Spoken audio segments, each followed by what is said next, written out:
case number 25-055-67401, the people of the state of Michigan versus Brandy Catrice Pierce. May I have your appearances, please? Good morning, Your Honor. Tina Ripley on behalf of the people, P83688. And good morning, Ryan Moran, P83665 on behalf of Ms. Brandy Pierce. We wait for formal reading. Ms. Pierce stands mute. She's been advised of her rights. Okay, good morning to you both. The court will enter a not guilty plea on behalf of Ms. Pierce. Ms. Ripley, your bond recommendation. Yes, Judge. People are asking for a remand in this case. The facts in this case are nothing short of egregious. Zamar King was a 9-year-old child who was treated like he was a piece of garbage. He deserved better, and we believe the evidence will show that back in April of 2024, the defendant and her 2 children went to a hospital for help. CPS got involved. Zamar told CPS that his mother chokes him and wants to kill him. Fast forwarding to October of 2024, the defendant and her 2 children are living in Detroit on Woodingham. The defendant orders a shovel and a wagon from Walmart. She digs a hole in her backyard behind her garage. Later in October, I believe October 24th, Zamar wakes up early as would be usual for him. We believe that the evidence will show that the defendant smothered and suffocated Zamar, and that the defendant heard his last gasping breath and decided to walk away. That when the defendant came back to Zamar, he was blue, and instead of helping him, she decided to bind his arms and legs, put him in a wagon, and take him out to the hole that she had in her backyard and bury him. The callousness with which the defendant treated Zamar cannot be understated.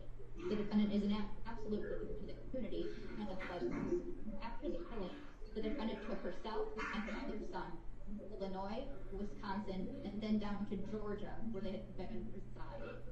The defendant was subsequently arrested 2 times in Georgia for crimes involving her other son and drugs. We had her back her this warrant.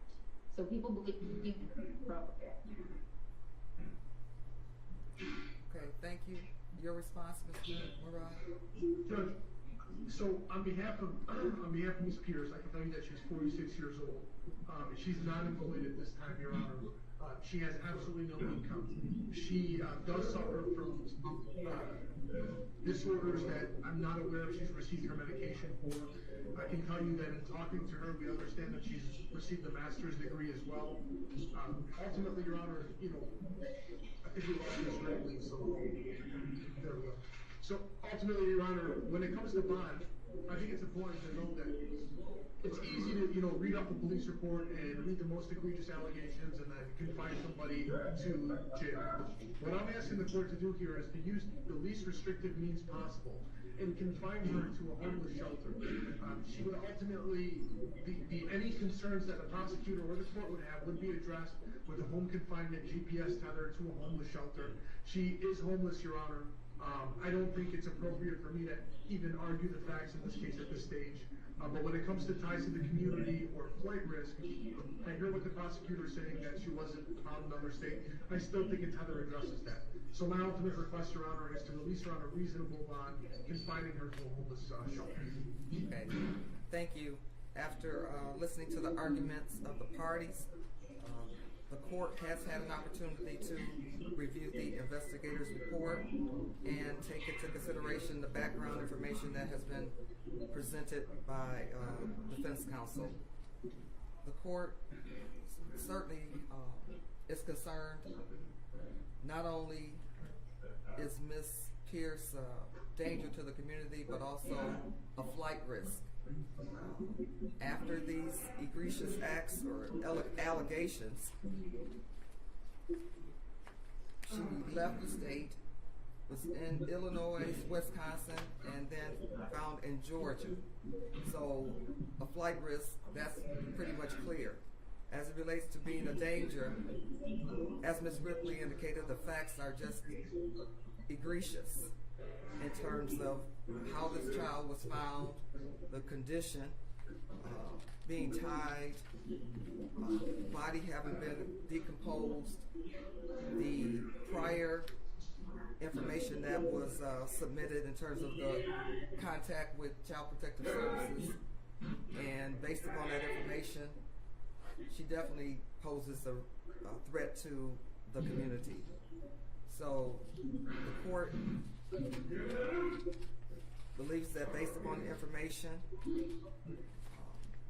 finds through clear and convincing evidence that she is a danger. Also, that based upon the information that has been set forth in the investigator's report, it appears that the presumption of guilt is high, and the court is going to remand this matter pursuant to MRE 6.106B1I. So, Ms. Pierce, court is going to set a remand in this case. Is there anything else Thank you, from Judge. the people? No, Judge. Not as it relates to just bond. looking I'm for going to dates. give the court dates in a moment. Anything else from you, Mr. Moran? Okay. I don't have anything further at this time, Judge. Okay, thank you. Then we have two dates, Ms. Pierce. You have a probable cause conference that's scheduled for March the 7th at 8:30. That will be by Zoom. You also have the right to a preliminary examination, which is scheduled for March the 13th at 1:45 p.m. Now that matter will be conducted in person. Both of those matters are scheduled before Judge Decay in the 36th District Court. So if there's nothing further, then this concludes this matter. Thank you, Your Honor. Thank you, Judge. both. Okay. Right. Good afternoon, Ms. Pierce.